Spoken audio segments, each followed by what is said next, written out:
it's Dorleen, and today I'm stamping in the craft room. So I grabbed some of my old wooden block stamps, and I'm going to be messing around just some basic stamping. But you'll see when I work on this two-part stamp, or two-part stamp set, I should say, this is back in the day when we didn't have the MISTI, and so you're kind of guessing on where the layered stamp set belongs. And you see me when I stamp this, I see that the stamp is kind of off that little pad, but I didn't think it was going to make that much of a difference until I stamped it. And then you can see that far right tulip did not stamp all the way down. So I'm peeling the rubber stamp and I'm placing it on the pad directly, and then you'll see that I restamp it. But of course I'm taking a total guess that I'm going to get on there accurately, and of course I did not. So at first I'm thinking I'm just going to end up tossing that, but I just kind of kept it there, and I figured, okay, let me stamp again. And so I did it again. This time, because I moved the red rubber part on the pad correctly, I was able to stamp a firm image of the tulip, the actual flowers, which you'll see me point out. But once I started looking at the stamped images, I kind of thought to myself, you know what, I'm going to see if, at this point I'm either going to toss it or try to enhance it, right? So I grabbed my watercolor pencils and I just started putting some shading here and there. And you'll see me do that for all of the tulips.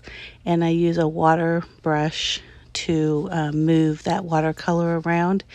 The purple that I used is pretty dark compared to the purple in the ink, the stamped ink color, but the final product turned out really well, and I was really happy with it. So even though, like I said, I didn't really have anything to lose, because I was either gonna hate it and toss it anyways, or I was going to love it. And of course, when I'm done, I did actually love it. And because I liked it so much, I did decide to add some of that same watercolor pencils to the pink tulips, only I just shaded only on the right sides of each of the flowers, because I wasn't so worried about it, the image, because the image was a really good image to begin with. But at this point I'm just really enhancing the stamped images. So I thought that was really a fun way to update this old stamp set.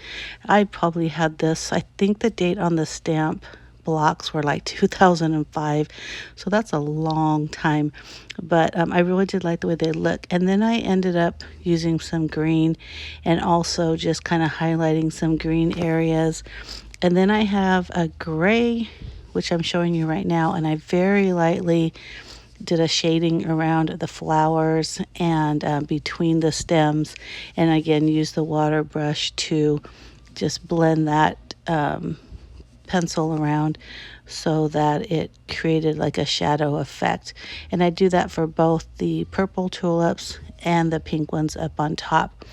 And when I'm done with all the shading and all the watercoloring, if you want to call it that, I pull out my color silk, which is by Fun Stamper Journey, which is now Spellbinders.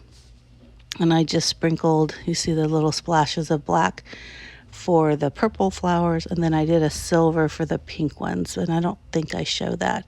But I really like the way this looked, and like I said, it really updated the stamp set, and it's a great way to kind of enhance just a solid image. What I'm going to do is fussy cut out the bouquets, and then I'm going to make a card with it. I do hope you like this so far, and if you do, give me a thumbs up. Don't forget to hit that subscribe button down below. And I am planning on doing a series of stamped images or stamped cards for the next few days, because I've heard it's Stamp-tember. So I'm going to follow that along and show you some stamped items. So here's the finished card using a gel print that I had just to enhance it as well, and some purple some gold thread and some purple pearls. Thanks. I'll see you later. Bye.